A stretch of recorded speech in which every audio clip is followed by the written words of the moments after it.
Hello guys! Hello Partos sa lahat ng Virgo. Virgo, welcome dito sa aking channel, Kapalaran 888. Welcome. Thank you sa lahat ng Virgo na patuloy na sumusubaybay dito sa aking channel. This is weekly tarot reading, so pwede kang makaresonate. Gamitin mo ang iyong intuition sa panonood. Virgo, alamin natin kung ano ang message na para sa'yo. So, yung first card mo dito, Virgo, is Distant Horizon. Is number 9, 36. So, possible sa linggong ito, may mga Virgo na kayo ay naghahanda para sa inyong pagta-travel.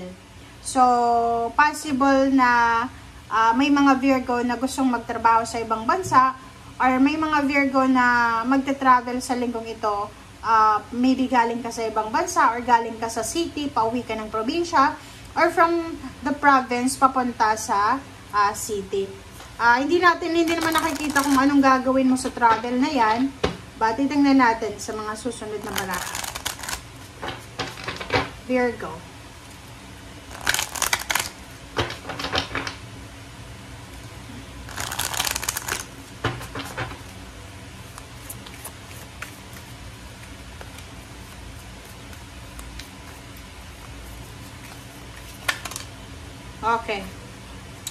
Okay. Wow. Enjoy the journey. Wow. So, dito sinasabi ng baraha mo, Virgo, na is number 21. Number 3 to. Kung ano man, kung saan ka man papunta. Okay, so maybe you're planning to go to abroad. Or ano man to. So, nakadepende yan sa kung saan ka man papunta. Number 3. Enjoy the journey, stay present and flexible. Many changes are going on for you and around you. These changes are not only good but necessary. Bring your awareness into the now rather than focusing on the past or the future. So, sinasabi ng baraha sa'yo dito, Virgo, na kailangan mong live in the moment. Kailangan mong mag-focus sa kasalukuyan. Like for example dito, sa ngayon siguro, nagpaplano ka. Maybe this is a plan. This is a future plan. Parang, halimbawa, sa Pilipinas, nasa Pilipinas ka, or nasa ibang bansa ka na, pero hindi ka masyadong contented, or hindi ka kontento sa kung ano yung nangyayari sa buhay mo.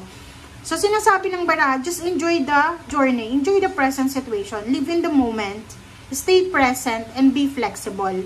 Kasi maraming mga pagbabago na pwedeng mangyari sa'yo and sa paligid mo. Kumbaga, climate change, or mga, yun nga, sa trend sa mundo natin, ang iba na yung nangyayari. So, yung mga changes na to, na pwedeng mangyari sa'yo, and the rest, or sa surroundings mo, ay pwedeng magdala sa'yo ng mga good news, or mga, kung ano man na good, ang pwedeng magdala sa'yo. And, sinasabi ng baraha sa'yo dito na, habang pinoproseso mo, kung ano man ang plano mo sa future, i-enjoy mo muna kung ano yung kasalukuyan na meron ka sa ngayon, and mag-focus ka sa kasalukuyan, hindi sa past or hindi sa future. Yung parang doon sa mga Virgo na masyadong nagmamadali, diba? Yung parang halimbawa, kakagraduate mo lang, habang nagpapahinga ka, nagmamadali ka, huwag mong madaliin yung sarili mo, huwag mong i-pressure yung sarili mo, huwag mong i-rush yung sarili mo. And, yun, enjoy the moment. Live in the moment. Enjoy the journey. Express sensuality. So, sensuality, sinasabi ng baraha sa'yo, importante din yung love life, ha? Love life, kung may mga pagkakataon na may in love ka, may pagkakataon na may pumasok sa buhay mo, kung single ka ngayon, or in a relationship ka, kung masyado kang nakafocus sa money, kailangan ng balance dyan. Kailangan mo din mag-focus sa relationship, sa family, sa friends, or kung kanino man na nagbibigay sa'yo ng saya, or kung ano man na sensual yan. Okay? And at the same time, be sensitive. Be sensitive sa mga nangyayari sa paligid mo.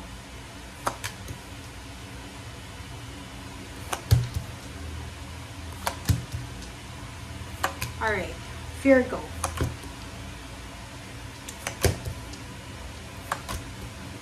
Okay, Virgo. Sa ilalim mo dito is Chariot. Chariot is distant horizons then. and Temperance, and Eight of Cups. So, yun, Wheel of Fortune. Kumbaga, sinasabi ng baraha sa'yo dito na understandable yung purpose mo.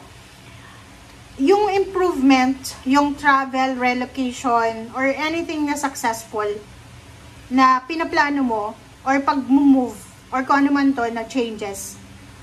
Basta puro to changes puro to movement Parang meron ditong Virgo na nagmamadali siya. Kailangan, gustong-gusto niya nang makapagtrabaho sa ibang bansa. Gusto niya nang maging OFW. Gusto niya nang matry yung tumira sa ibang lugar, sa ibang bansa. But ang sabi sa'yo dito ng barahang to, Temperance, sa ngayon, lalo sa linggong ito, you need to be patient.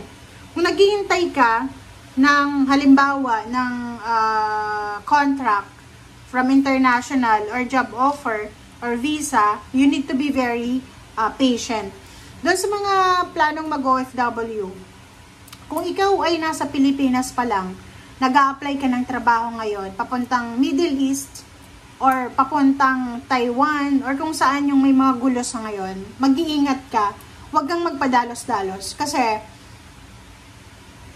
kung nagbabasa ka sa internet, nanonood ka ng mga news, alam mo na ang gulo ng mundo sa ngayon. So, yun na nga, gamitin mo yun kasi everything happens for a reason. Like, for example, sobra tayong atat tayo na makapag-travel sa ibang bansa for vacation. Nakakatakot sa ngayon kasi because of war, yung travel by plane ay sobrang nakakatakot. So, siguro, hindi sa sinasabi natin na i-delay mo yon kasi kung may delays naman talaga, dapat tanggapin natin yon. And yun, just let go, Temperance, wait, be patient. The Tower, Four of Swords, diba? Sinasabi ng baraha sa'yo dito na kung magmamadali ka, kung gagawa ka ng desisyon na hindi mo masyadong pag-isipan, pwede kang bumagsak, diba? Yung parang ganun mawalan ka ng interest. So, Four of Swords, habang hindi mo pa nakukuha kung ano yung gusto mo, magpahinga ka. Magpahinga, mag-isip, isipin mo yung, kung ano ba yung possible na solusyon habang hindi mo pa nakukuha yung tagumpay mo. Ten of Pentacles, Princess of Swords. So, sinasabi ng baraha sa'yo na expect good news about money, lump sum of money, or pwedeng halimbawa, kung nasa Pilipinas ka, or nasa ibang bansa ka na gusto mo lang umalis dyan, possible na this week makatanggap ka ng bonus or mga additional payments, payouts na pwedeng makapagbigay sa'yo ng consolation sa nararamdaman mo. Nakikita ko sir dito na posible din may mga Virgo dito na makakatanggap kayo ng balita or ideas. Pwedeng may ideas dito na this is collaborative ideas. So, maybe you're collaborating with someone else, with your spouse, with your boyfriend, girlfriend, with your parents, or with someone. So, nakikita ko excited ka. Pwedeng dalawang taong to, Virgo and Scorpio or Libra, na nagpaplano kayo together na mag-apply papuntang ibang bansa. So, nakikita ko sa'yo dito na maganda yung purpose nyo, maganda yung plano nyo. Nakikita ko rin sa inyo dito, maybe may negosyo. Pwedeng may iba sa inyo na nagpaplanong magnegosyo, ano bang klaseng negosyo ang gusto mong simulan. And yung plano mo dito is mag-ipon ng pera. Gusto mong magnegosyo because gusto mong mag-ipon ng pera. Which is, nasa tamang direction ka man ngayon. So, yun lang, yung travel lang, ang sinasabi ng barahan na kung hindi pa possible, wag mong madaliin. Kasi ikaw lang naman ang magsasuffer neto. Nandito yung Tower, yun nga, this is the current situation ngayon na maraming bomba, maraming ganito, ganyan. May gera tayo, diba? May gera ang bawat, ang mundo. So, kahit papuntang Europa ang eroplano, delikado din para sa war ng Russia, tsaka sa diba? So, yun. Okay, so thank you guys for watching. Bye!